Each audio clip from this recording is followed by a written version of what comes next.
What is up, YouTube? It's Dr. Gaming, or DSG, and we are back at it again with another Anthem video for you all today.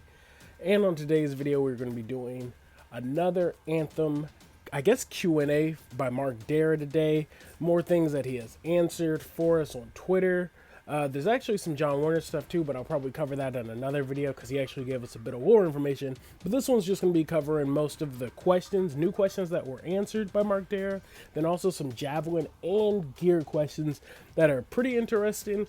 And some new information too that I think everybody here will like, especially some pretty dope Storm information. But before I get into that, we hit 800 subs, so thank you everybody for getting me to 800 subs. Like I said, I couldn't have done it without y'all. Y'all keep staying or watching, whether it be my Warframe streams or my Anthem videos. Y'all are amazing. Like I said, at 1,000, I'll be doing a pretty big giveaway. It's essentially going to be like 6 giveaways in one, with one massive giveaway. But thanks for that. So like I said, I'll be doing that at 1,000. Thanks for getting me to 800. Only 200 more subs away, and we'll cover that. So let's just start off with the first bit of big and new information that Mark Dara covered. They were talking about color customization and the amount of range that you'll have in terms of your color customization in Anthem. And Mark Dara pretty much confirmed, well, not pretty much, he did confirm that there will be a full color wheel in game in terms of color customization. So I am super happy about that because the question that was asked was essentially kind of, he was asking if they're going to be similar to how shaders work in Destiny and stuff like that. So I'm glad it's not going to be a shader system. It'll be a full color wheel, so you can kind of pick whatever colors you want. Now, we don't know if it's going to be a color palette type of color wheel, kind of how, even though Warframe doesn't have a color wheel, they have color palettes with different palettes or different types of colors per each color palette. So I don't know if it'll be a wheel with specific colors for that color wheel that you'll have to earn in game or farm different colors or something like that. But we do know we'll have at least color wheels in game for customization. So I thought that was pretty cool, and that was a nice bit of new information that he touched on. Now, the next thing, which this is kind of self-explanatory, but he kind of went more into detail with this, but they were asked about enemy respawns, and if we kill them, will they respawn or do they just stay dead? And since this is a server-based game, there's no instances, kind of like Destiny, where if you were to go in a lost sector, kill all the enemies, and then, you know, none of the enemies respawn until you walk out of the lost sector and go back in it. Well, they said the enemies will respawn, but they'll respawn relatively within the same area. They just won't respawn in the same location. So there's always going to be enemies for you to fight and kill in the open world. Now, this was another thing I touched on too, and I guess this is just more open world stuff, but they were asked again how many people can be on the server at the same time. It is 4. 4 is the max amount of players that will be in the open world. So if you're playing and you have 3 friends, that's all that will appear. No other players will spawn in, even if you're in free roam. 4 players are the max amount of players in a server at a time. But if you are solo and you know there are random people in, there will most likely be 3 other randoms in at the same time, because again, 4 people on a server at a time essentially. Now, this was a bit of new information too that I thought was pretty cool, and I love when games do this, but they did say that there will be events in the game where you can play with the devs. So we don't know if that's going to be shaper events or some type of in-game activity, but there will be events in the game that will let you play with the devs of the game. So that's going to be pretty cool. And I'm looking forward to that because I love when games do that. And then typically whenever you do things like that, they give you, like, you know, a special icon or banner. I know when Destiny does it, when you do Crucible and you beat the devs, you get a special emblem. So you might get a special banner on in Anthem if you play with the dev or something like that, or complete a challenge. Who knows what it's going to be, but I thought that was pretty cool because I personally like when games do that. Now, another thing they said they were going to be doing as well, we're going to be releasing Anthem lore videos. So for all you people who are looking forward to lore for Anthem, even after you're playing Anthem or done playing Anthem, there will be lore videos giving us a bit more information. And the video I have coming up, not the next video, I should say. I don't know when I'm gonna post it, but the next video, there's gonna be a bit of lore information that John Warner, the game director, actually covered too. So stay tuned to that video because there is some new lore tidbits in that one. Now, this was something again that's kind of standard for every video game, but they were talking about what happens if your whole team dies in a mission or in a stronghold, something of that sort. Essentially, it'll be like most games. You'll respawn at your latest checkpoint, or your last checkpoint is where where you will respawn if your whole team dies. So if you can't manage to pick up a res, or you're trying to pick up a res and you die in the process, it'll just wipe your team and you'll respawn at your latest checkpoint. So that is that. Now, this was something that I'm actually quite surprised isn't in the game, but I'm super happy to hear about his answer. Now, they asked him about a photo mode in the game. Now, his answer was not now, but I will certainly try to get it in. It seemed like that was something that kind of just slipped their mind, and I'm glad that he said he wants to try to get it in, because a game this nice with the graphics, everything that looks this fantastic, you would think that there would be a photo mode in a game like this. I mean, hell, Warframe has Captura in their game, so it would make sense. I mean, granted, if you're on PS4, you can just screenshot things, but I feel like if it had its own in-game camera or photo mode, that would be pretty nice. And he did say that's something that he certainly wants to try to get in. So who knows? We may actually get it at launch, but it may come a little later. We're just not 100% sure on that yet. But I am glad that that's something that he wants to do. Now, this was something that was interesting too, and I'm glad he kind of touched on this, even though he didn't really give us a definitive answer. They were asking about the story mode in our level, and one of the people had asked him if when we completed the story mode, would we get to max level in game, or would we have to do side missions or something of that sort to get to the max level once we complete the main story of the game. And all he really had to say on that subject was it's not fully tuned right now. Now, that means possibly, but at the same time, it looks like they're still working out on how the leveling is going to work in the game, and probably how high they want you to be by the time you hit the end game, or the elder game as they call it in Anthem. So, like I said, he didn't really give us a definitive answer, but, you know, he kind of gave us an answer at least. Now, this was something that he kind of did give us an answer on, which I'm happy that they kind of clarified this, because I was wondering this myself, was the level cap in the game. Now, he did say there is going to be a hard level cap in Anthem, but it'll be similar to how Destiny is, and he said that the level cap will change over time in the service. Meaning, similar to Destiny, how when he first started, I believe the level was 305, then it bumped up to 335, and then 385, now 400 coming in July, the end of July. But I'm assuming that's what they're going to do. By the time we complete the game, we'll hit our hard level cap. And then when a new update comes out, or some new expansion, or whatever, however they're going to actually implement it, then we'll start getting increases to our hard level cap in game. So we do have a hard level cap. It's not an infinite type of level, so we will have a max level to achieve, and it will change over time as the game progresses, as long as the game is still out.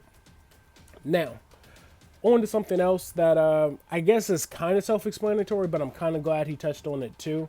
But apparently our flight is going to be a toggle on and off. It's not a button that you hold to fly and then let go and release. Apparently it's a toggle. You tap it, you start flying, tap it again to stop flying.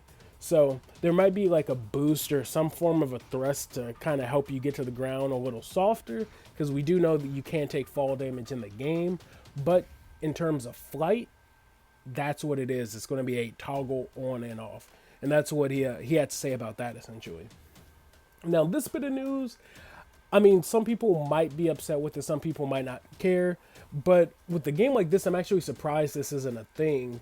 But in terms of the way that the game is going to be released, we know there's two editions of the game. There's the basic version of the game, and there's the Legion of Dawn edition of the game that comes with the exclusive, 4 exclusive Legion of Dawn skins, the digital soundtrack, the Founders Banner, all the other, the legendary weapon, bunch of stuff like that. But when asked about a collector's edition, at least a physical collector's edition that would come with other items, just world things to put, to mess around with. Like most games do, they have collector's editions that come with statues or like little tokens, coins, something of that sort. He did pretty much have to say that it is incredibly unlikely that we will be getting it, because at this point, and he's answered this question before, I've seen on his Twitter a couple times, that right now and at the moment there are only two versions of the game: the standard version and Legion of Dawn. And he says he doesn't want to say never, but it is incredibly unlikely that we'll actually be getting a collector's edition of that sorts in the game. So for all you people hoping to get something like that, don't hold your breaths on it, because it doesn't seem like we're going to. So I guess on to the next point. This is one of the Stronghold questions. Pretty much they were talking about the penalties for Strongholds and in terms of rewards and what would happen. So the first part of it was what will happen if you fail a Stronghold, or at least the boss of the Stronghold. And his answer was pretty simple: you miss out on the sweet end loot.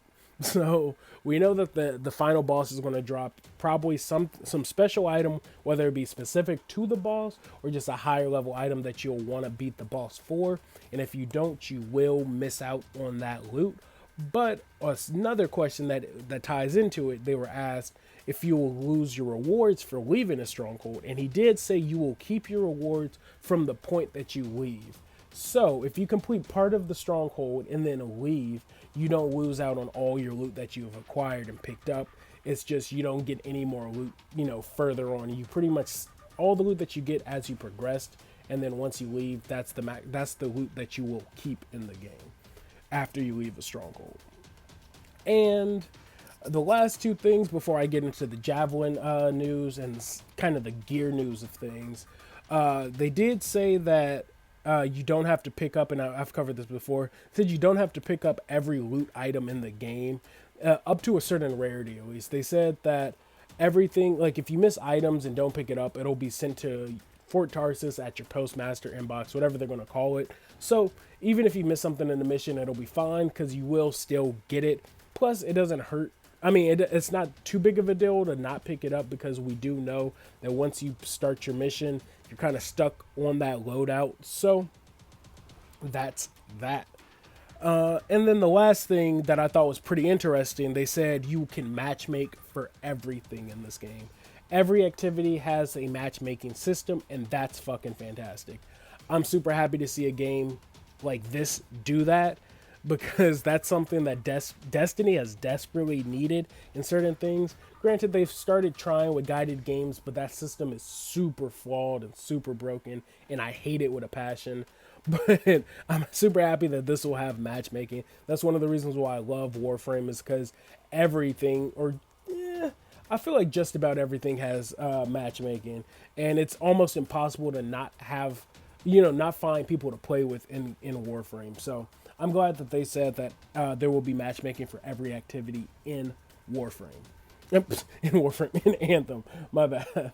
Now, let's get on to the Javelin and gear part of things, which, like I said, some of this is a couple of new items and details and things that he covered, so I'm kind of happy to see this.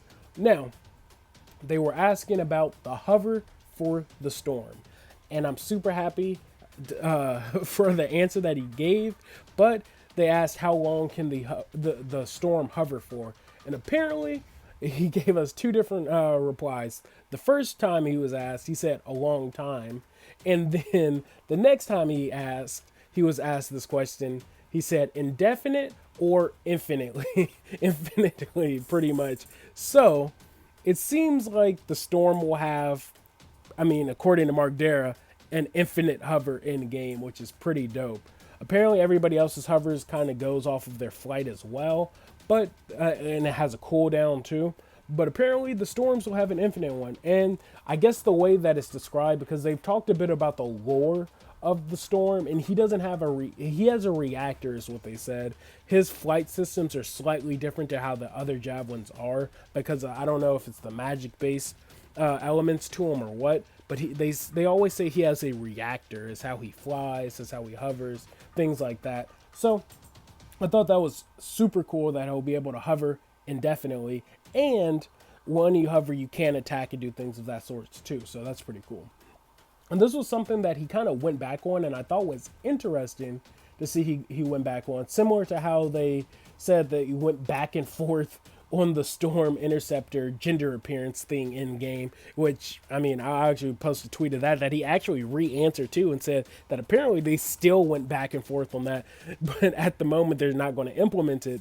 But something that apparently has changed now is as well, they said they don't think the Colossus will have any fall damage immunity, meaning I believe it was either the Game Informer interview with Casey Hudson. It was some interview. I can't remember where I watched it, but they did say that the Colossus will be able to reduce the amount of damage taken from a fall if he ground pounds, essentially reducing some of the fall damage. But according to this tweet, it doesn't seem like that's going to be the case anymore. Or it might still be the case, and maybe he just meant that, you know, when you fall, it's not like, oh, because he's huge and tanky, he's not going to take any damage.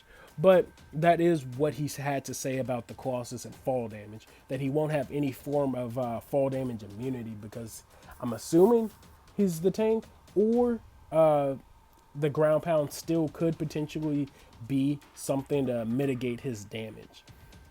Now, I guess speaking of damage mitigation, that's kind of a good segue. They did say that every Javelin in game will have a form of damage mitigation.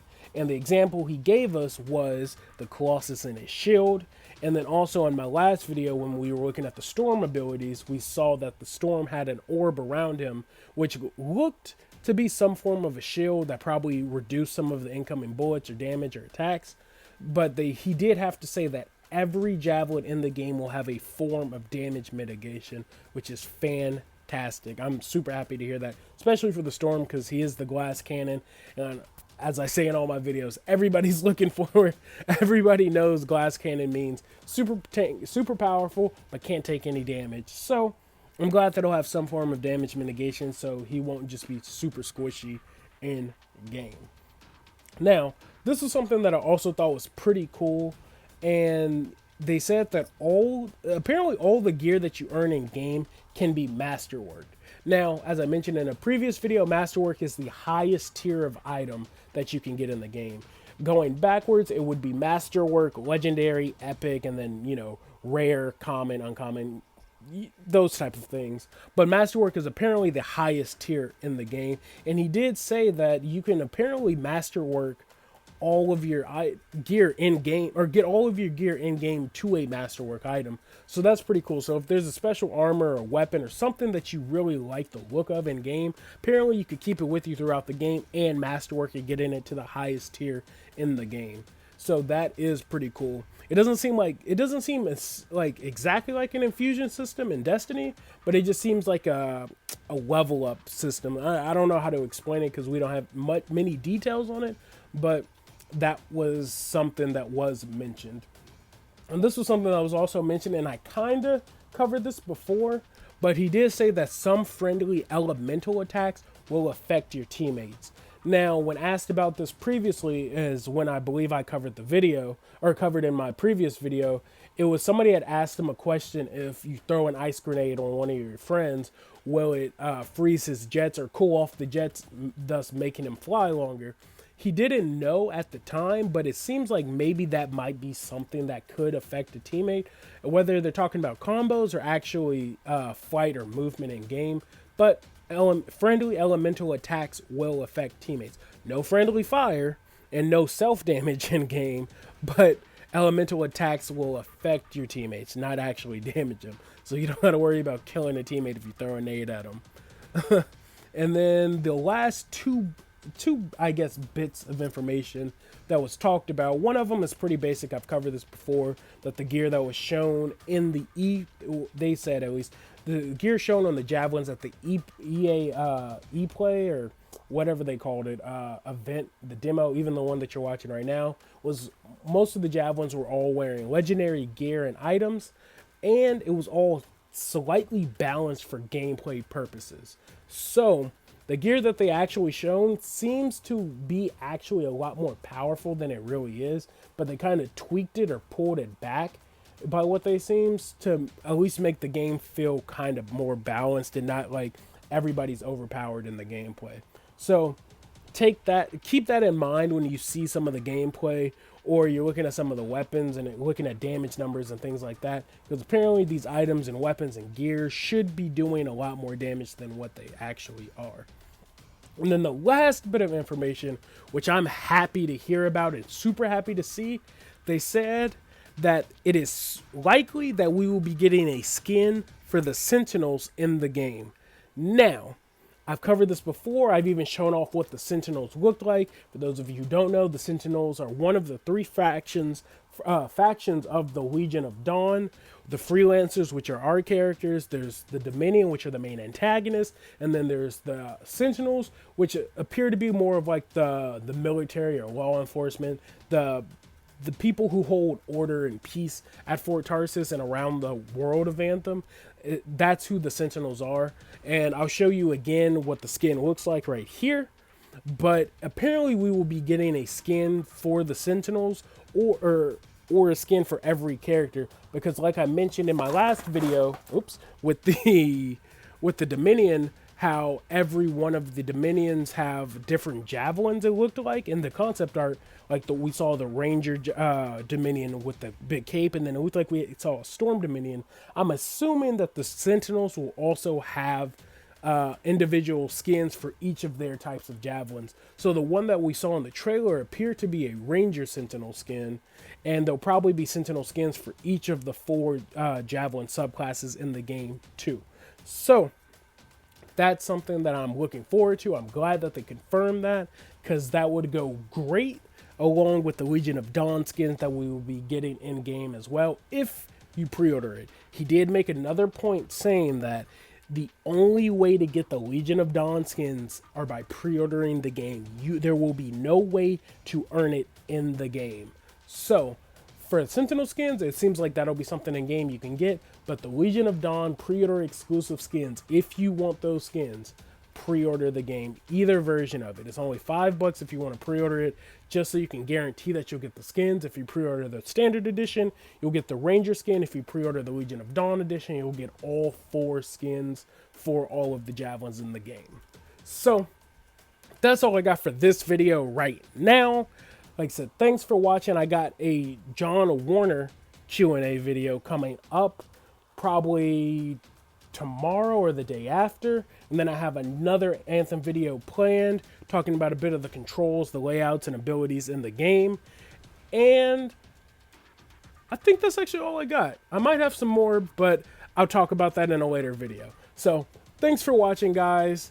Thanks for stopping by. Thanks for giving me the 800 subs. Thanks for watching, guys. Peace.